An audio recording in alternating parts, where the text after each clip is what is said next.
I'm sharing content and making dua as much as I can. Is this enough?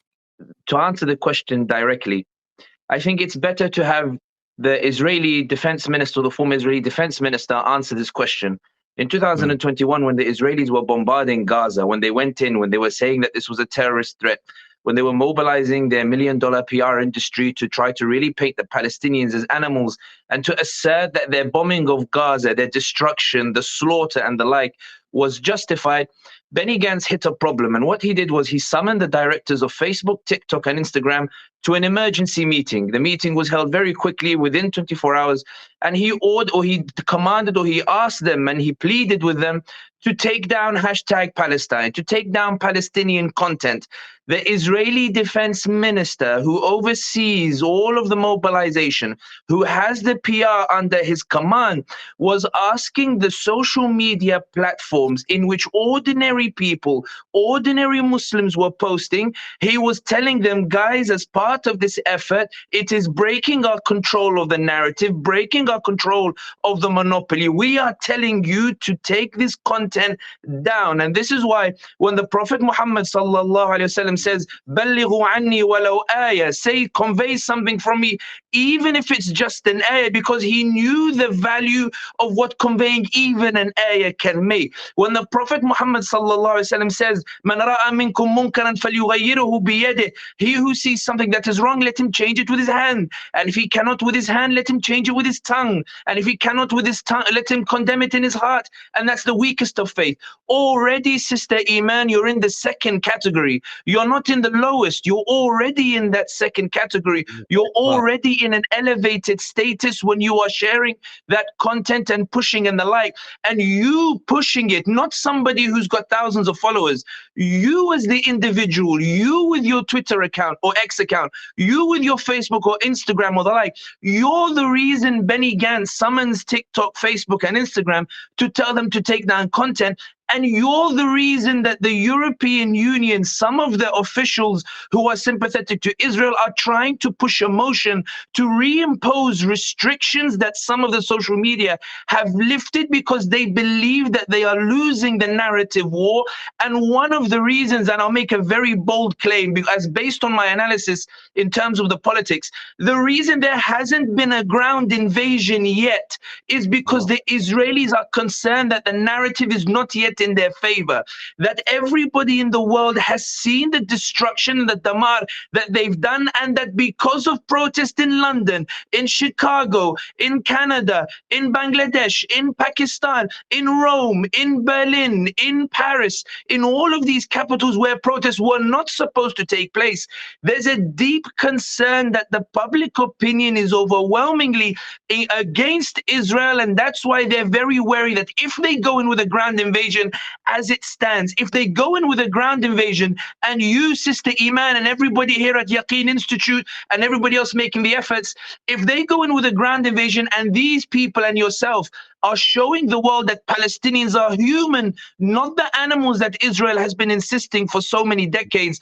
with its monopoly of the narrative, then they will permanently lose global opinion. And that's why the US Secretary of State Blinken, when he went to Tel Aviv to show support, his intention was to go to Tel Aviv and come straight back to Washington. But in Tel Aviv, he announced he would launch a regional tour. And if you open Washington Post, today's article, or I have a time difference, so I'm not sure what's today and tomorrow, but if you open the Washington Post article, you'll see Blinken pleads with US allies in the Gulf to rein in the public backlash, to rein in the public opinion. He asks the regimes to help him to get you, Sister Iman, to stop publishing the content, to stop talking about the Palestinians, to stop raising awareness, to stop doing what for the first time since 1948 convinced the neutral, convinced the one who was on the fence that this Palestinian is human and that he has legitimate cause. And that's why I think sometimes Muslims undermine their agency. They undermine the power that Allah subhanahu wa ta'ala has given them. Allah, even amongst the prophets, وَرَفَعْنَا بَعْضَهُمْ دَرَجَاتٍ, that we elevated them in terms of status. Some prophets convinced their populations and Allah gave them success, such as the Prophet Muhammad sallallahu alayhi wasallam. Some of them them were promised success but never saw it, such as Ibrahim alayhi salam, when he was told your progeny would be like the stars. Some prophets, they saw their people destroyed, Salih alayhi salam, Hud, and these others, Shu'aib and the like. Allah subhanahu wa ta'ala delivers success as he wishes, when he wishes, in his own span. Whatever he wants, Allah does. But the striving is ours. One thing that I always strike, and I know I've gone on in terms of the answer to the question, but I really want to emphasize this point. Allah subhanahu wa ta'ala says in the Quran, and when I was younger, this ayah used to always strike me. It used to hurt my head a bit. وَمَنْ أَرَادَ الْجَنَّةَ وَسَعَى لَهَا سَعْيَهَا وَهُوَ مُؤْمِنٌ فَكَانَ سَعْيُهُ مَشْكُورًا. Allah didn't say وَكَانَتِ النَّتِيجَةُ مَشْكُورًا وَكَانَتِ التَّحْقِيقَ مَشْكُورًا. Allah says وَكَانَ سَعْيُهُ مَشْكُورًا. Allah doesn't say that the result is rewarded. He says the striving is rewarded. He who strives for Jannah and is a mu'min, Allah says the striving is thanked. The striving, because Allah is saying it's not you to decide whether you succeed or not. It's not you to decide what the outcome should be. It's not you to decide what course should be taken. Your decision is whether you want to strive for it. Your decision is if you want to take the steps within the powers that are available to you in order to achieve what you believe to be just and right, and you hope that Allah will guide you on that path, where if you're veering, he guides you back to the path. And that's why, to answer the question bluntly, and I'll wrap her up with this, you're asking yourself, what can we do? I feel like I'm betraying or the like, but wallahi alladhi la ilaha illahu, Blinken and Netanyahu sit together in a war room trying to find a strategy to get you, Sister Iman, to be quiet. They are trying to find a strategy to make sure that not Samil Hamdi or Imam Tom Fatin or Mikael or Smith or these others, to get them to be quiet. It's not about the big accounts, it's about the small ones like you, because the more you retweet and share, the more the algorithm favors your post. When the algorithm favors your post, it goes higher on the homepage. When it goes higher on the homepage, more and more people see it. And one of the things that I found quite fascinating, there is a very prominent analyst, he's often believed to be the father of the political risk industry that I work in, a guy called Ian Bremmer, prominent political analyst in the US. Ian Bremmer posted on Twitter and he said, I've never seen the levels of disinformation in my life regarding this conflict. What he means is, I've never seen so much pro-Palestinian content get onto my feed from the algorithm. I'm used to the sanitized version. I'm used to the pro-Israeli narrative, and I am stunned and shocked that the Palestinian voice has broken through. And wallahi alladhi la ilaha illahu, it has broken through because of people like you, Sister Iman, because of the ordinary Muslim who sits on his phone and says, Ya Allah, I want to use the powers that you gave me to make a difference. I fear that I am weak, but I am striving. I am striving within what I have, and Allah is rewarding that striving, and he is thanking that striving. And everybody can see that the occupier and colonizer is losing the war on narratives. That's why they had to spread fake news about atrocities that were committed, despite never giving proof. Consider this. We are being told by the Israelis what is happening, but being shown by the Palestinians what is happening. The reason being is the Israelis have nothing to show about what is happening that will prove their accusations, but the Palestinians have all the hujjaj and evidence in order to show and proliferate on social media. And that's why I think that the reality is that when I'm looking at things unfolding, I'll be honest with you, I'm speaking from London. I know you guys are in the US, but it's unprecedented. The loudness with which the ummah is roaring.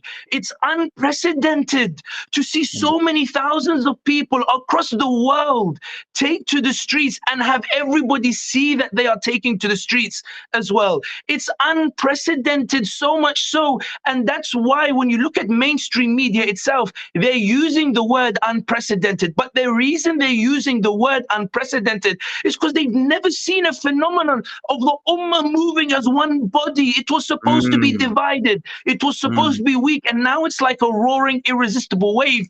So much so that CNN has had to apologize for its coverage. BBC has had to apologize for its coverage. Journalists peddling fake news have had to come out and try to rescue their integrity by admitting that they fell far short of journalistic standards. And the reason they did that is not because they were scared of the Israelis. Israelis congratulated them. They weren't scared of the Americans. Biden is openly supporting supporting the Israelis. They weren't scared of the Europeans. It's you. It's the pressure you put. It's the loudness that you roared with. It's you who kept going on their back, demanding the proof, demanding the evidence, undermining the reputation, really going through and analyzing, investigating, using social media in an unprecedented way that they're using the word sorry. It's not even an ambiguous apology. They're saying we apologize and we're sorry and we should have done well. And that's because of you who were told that you had no power. You who were told that you were insignificant.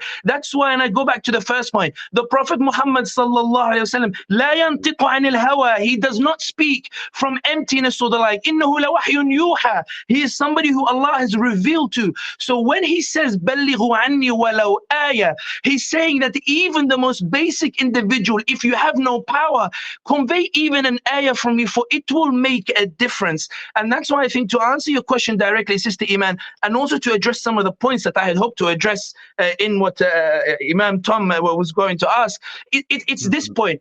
The unique thing about everything that's unfolding before us is the fact that the overwhelming force and battle is not being fought by the politicians, it's by us. When Saudi Arabia, which has been removing the word colonizer from its official statements because it's been pursuing normalization of ties with Israel, when it goes back to calling Israel a colonizer, when the Saudi Crown Prince lifts the restrictions on dua in the Haram with regards to Palestine, you will have noted some imams have been taken off their mimbar and the like for criticism of these policies. When he lifts that, it's not because he's changed his mind over normalization, it's because the overwhelming public opinion is making him hesitate and making him believe, I don't want to be caught on the wrong side of this public opinion. When the UAE comes out with a statement blaming the Palestinians after Blinken, Secretary of State, has called them and said to them, please give me a positive statement. When the UAE then announces aid to Palestine afterwards, after the backlash, that's because of public opinion. You are making a difference, Sister Iman. Everyone listening to this stream is making a difference. Everyone sharing it, retweeting it, everyone sharing content, retweeting content, everyone amplifying the voices of Palestinians, amplifying the voices of the activists, amplifying the voices. All of this is making a huge difference. And that's why I think, in terms of tangible, some people might say, okay, fine, it's higher on the algorithm. I truly believe the ground offensive hasn't happened because the narrative is not yet in favor of the Israelis, because they lost their grip in it. I believe that Blinken traveled all those hours from Washington to Tel Aviv and the regional powers because the public opinion is not ripe and he's desperate for it to be changed. When Sisi met with Blinken, Sisi, who, whatever your opinions about him, Sisi put the cameras on and lambasted Blinken with a lecture, telling him, you came here and you said you're a Jew. We've never oppressed the Jews in this region, rebuking him in public. It may well have been a political stunt, but it shows you that public opinion is in such a level that the leaders of the region do not want to be seen to be against the Palestinians. They don't want to be seen to be aiding the oppressor. They don't believe that there is any political expediency in setting aside the public opinion, as they're used to doing, in favor of the occupier. And that's because we are conveying walau ayah, because we are retweeting, because we are sharing, because we are shouting, because we are being loud, because we are mobilizing, because they are seeing that when you guys did the stream with Uwaymir Anjum and Omar Suleiman, may Allah reward them both, within one day it got to 230K, 240K. They're seeing these numbers, and I know because I was hoping and thinking Muslim podcasts would reach the same levels, inshallah. But the point here being is they're seeing those numbers and they are saying, you know what, something here bad is happening. In London, only 10,000 were supposed to take to the streets. The police were ready for 10,000. More than 50,000 marched through the streets of London, causing a panic that even the politicians had to respond to. When you look around the world, that despite France trying to ban pro-Palestinian protests, the protests still took place. When you look at Rome, they deployed the police to push the protesters back. More protesters came out because there's an irresistible wave. And that's why the EU itself, Spain has come out and said, the EU, von der Leyen does not represent our position. We don't support Israel unconditionally. Von der Leyen put the Israeli flag on the European Parliament, the head of the European Commission. The European Foreign Minister, Joseph Borrell, told the press conference she has no right to do that. She has no right to speak on behalf of the EU. We decide foreign policy, not her. When there's a spillover of differences, that means that the divisions internally are so great and so fierce that they spilled over into the public. In other words, even the EU itself, as a result of the public opinion, as a result of what we're doing, they are tripping over themselves and contradicting one another with regards to the stances that they are taking. So the question here is this: Iman, your sister Iman's question implies that I feel a set of weakness, but wallahi alladhi la ilaha illahu, the Israelis are feeling your overwhelming power. The EU is feeling your overwhelming power. Blinken is feeling your overwhelming power. Bin Salman is feeling your overwhelming power. Bin Zayed is feeling your overwhelming power. Erdogan is feeling your overwhelming power. All of these governments are feeling the overwhelming power of the public opinion. And that's why, and I finish on this point, the greatest tragedy of this ummah is not that it's weak, but that it believes it's weak when everybody else believes it's strong. The greatest tragedy of this ummah is that it believes it doesn't have strength when the world still sees that it has strength, and that strength needs to be contained. I think it all boils down to this: Allah subhanahu wa ta'ala will decide the outcome, as he always has, in his own way, when he wants, in his own terms. The question that we ask ourselves, and that Sister Iman is asking, a very poignant question, and one that all of us are trying to fulfill here, is, given that we have the choice in striving, how are we choosing to strive? And because this ummah chose to strive over this past week, because it chose to strive to break Israel's monopoly on the narrative, to break the occupiers' monopoly on the narrative, we are seeing a resounding success in it. And I promise you, no matter what the outcome of what happens, even though it's heartbreaking what's unfold in Gaza, Bloomberg's front page 2 days ago was the fallacy that Israel can normalize with the Arabs without talking to the Palestinians has been blown apart. The Palestinians can no longer be ignored. The cause is no longer dead. The Palestinians are no longer a dying breed. Instead, the cause is roaring. Last week, we were looking at Netanyahu raising a map at the UN in which he erased Palestine completely, and then telling the people that normalization with Saudi will be the greatest deal since the end of the Cold War. Today, if I ask you, last week you felt despair about the cause. Today, everybody around the world, every policymaker in Europe, they're sitting with each other and saying, we told you so. There are officials turning around and saying, we followed the Americans, but here, look, the Palestinians are here. The Spanish minister has come out and said Netanyahu should be brought between an international criminal court. And we ask, are you EU partners? You can see that it's not just the Muslims denouncing it. It's non-Muslims who have been affected by your push in this war of narratives, and we are winning it. And that will have sweeping ramifications for how any peace deal or de-escalation comes about. The reality is this, and I promise to finish on this point. The reality is this: the reason Netanyahu is bombarding Gaza is not about bombarding Gaza itself. It's not because he wants to bombard Gaza itself, but because he's in a hysterical panic that last week he was telling the world the Palestinian cause is dead, and now the world is saying that it's alive. He's trying to pound the spirit and eliminate this roaring spirit that people are saying the Palestinians are alive.